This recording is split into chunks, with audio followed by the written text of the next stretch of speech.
സർക്കാരിന്റെ പ്രിയദർശിനി പദ്ധതിയുടെ ആദ്യഘട്ടം നടപ്പിലായതോടെ സ്വകാര്യ ബസ് മേഖല വൻ പ്രതിസന്ധിയിലെന്ന് ബസ് ഉടമകളും ജീവനക്കാരും. ഗണ്യമായ കുറവ് വരുമാനത്തിൽ ഉണ്ടായെന്നും സർക്കാർ ഇടപെട്ടില്ലെങ്കിൽ ആയിരക്കണക്കിന് തൊഴിലാളികളുടെ ജോലി നഷ്ടപ്പെടുമെന്നും ജീവനക്കാർ.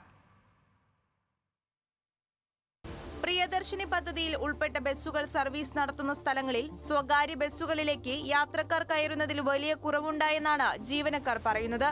കുടുംബവുമായി യാത്ര ചെയ്യാനെത്തുന്നവർ സ്ത്രീകളുടെ സൗജന്യ യാത്ര പരിഗണിച്ച് KSRTC ബസ്സുകളിൽ കയറുന്നുവെന്നും ജീവനക്കാർ പറയുന്നു. ഒരു ഫാമിലി യാത്ര ചെയ്യാനായിട്ട് ബസ് സ്റ്റോപ്പിൽ നിൽക്കുമ്പോൾ സ്ത്രീകൾ കൂടുതലുള്ള പുരുഷന്മാരൊപ്പമുള്ള യാത്രക്കാർ പോലും ഞങ്ങളുടെ വണ്ടി ഉപേക്ഷിച്ച് KSRTCയിലേക്ക് മാറുന്ന ഒരു സാഹചര്യം, അതിഗുരുതരമായ ഒരു സാഹചര്യം ഉണ്ടായിരിക്കുക.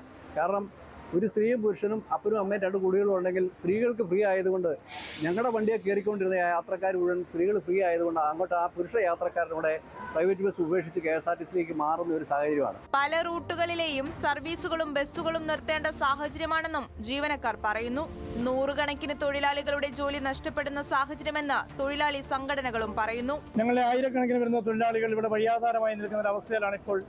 ഈ സർക്കാരിൻ്റെ പ്രിയദർശിനി സൗജന്യ യാത്രയോട് അനുബന്ധിച്ച് ഞങ്ങൾ അതീവ ഗുരുതരമായ പ്രതിസന്ധിയിലൂടെ കടന്നു പോവുകയാണ്. ഞങ്ങൾ മുഖ്യമന്ത്രിയുടെ സൗജന്യ യാത്ര ഞങ്ങൾ സ്വാഗതം ചെയ്യുന്നു. കാരണം ഞങ്ങൾക്കും അമ്മമാരും പെങ്ങന്മാരും അനിയത്തിമാരും ഒക്കെ ഉണ്ട്, നല്ല കാര്യം. പക്ഷേ ഞങ്ങളെ ഓർക്കേണ്ടതായിരുന്നു. കാരണം ഞങ്ങൾ ഈ 10,000-കണക്കിന് തൊഴിലാളികൾ എന്ത് ചെയ്യും? സർക്കാരിന്റെ ആദ്യ ബജറ്റിൽ പ്രൈവറ്റ് ബസ്സുകളുടെ ത്രൈമാസ നികുതിയിൽ 50% ഇളവ് പ്രഖ്യാപിച്ചിട്ടുണ്ട്.